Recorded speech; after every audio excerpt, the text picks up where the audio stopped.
Today we'll discuss about autism. Autism है क्या? Autism is बच्चा जो है ना वो अपनी ही वर्ल्ड में रहता है। अपनी वर्ल्ड का मतलब उसका इंटरेक्शन नहीं है, वो अपनी धुन में रहता है। अब इसके क्या सिम्टम्स रहते हैं और बाकी बीमारियों के साथ कैसे हम डिफ्रेंशिएट करते हैं?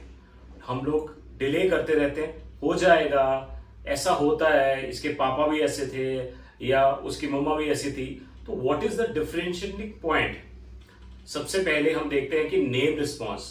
हम बच्चे को बुलाते हैं, बेटा ये काम करो उसके नाम से, तो वो कोई अपनी धुन में रहता है, वो उसको रिस्पॉन्ड नहीं करता।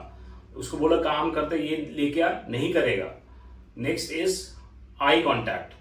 आई कांटेक्ट तो हम ये देखें कि जब बच्चा बिल्कुल छोटा भी होता है, उसके लिए टॉय हम हिलाएं या कुछ म्यूजिकल साउंड कोई चीज दें तो वो बच्चा रिस्पॉन्ड देता है। आई भाई मम्मा आया, पापा आए, तो वो आते हैं तो देखते हैं। तो अभी आपको ये देखना है कि ये बच्चा बचपन से ही ऐसा है या 1 साल की उम्र में जब उसका बर्थडे हुआ तब भी जो लोग आए उनके साथ बहुत अच्छा इंटरेक्शन, स्माइल किया, ये किया, चाहे वो रो रहा था, कि उसके बाद से तब तक मम्मा या पापा वर्ड कुछ बोलता था, उसके बाद से उसका रिवर्सल शुरू हुआ, उसके बाद उसने बोलना छोड़ दिया, या उसके बाद जनरली ये सब चीजें 18 महीने के बाद ब्रेन डेवलप होता है। जो उसके जो न्यूरॉन्स होते हैं, उसको न्यूरॉन्स में जो प्रूनिंग होती है, इसके बारे में मैं अगले वीडियो में बताऊंगा क्या होता है, कैसे ब्रेन में डेवलपमेंट होती है और ब्रेन में कैसे डेवलपमेंट और कैसे इसको डिफरेंशिएट करें हम नॉर्मल ब्रेन के साथ में। तो इस दौरान में आप देखो कुछ ना कुछ बच्चे को जरूर हुआ होता है जिसके बाद उसका रिवर्सल शुरू हो जाता है। फिर हमारे को देखना है कि बच्चे में ये प्रॉब्लम ऑटिज्म है या उसका हियरिंग लॉस है। हमारे का एक बहरा टेस्ट होता है जिसको ईयर्स के लिए, सुनने के लिए करना चाहिए।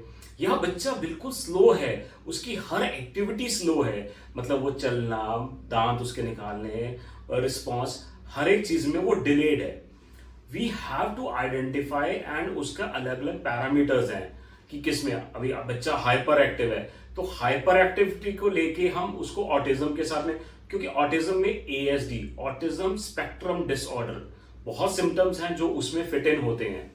अभी हाइपर एक्टिविटी है बट उसके साथ नेम रिस्पॉन्स है कि उसके साथ में आई कांटेक्ट है कि नहीं है, ये सब पैरामीटर्स को हमारे को देखना पड़ता है। फिर हम लेबल करते हैं उसको कि वो ऑटिस्टिक है या नहीं है, फिर वो माइल्ड है, मॉडरेट है या सीवियर है।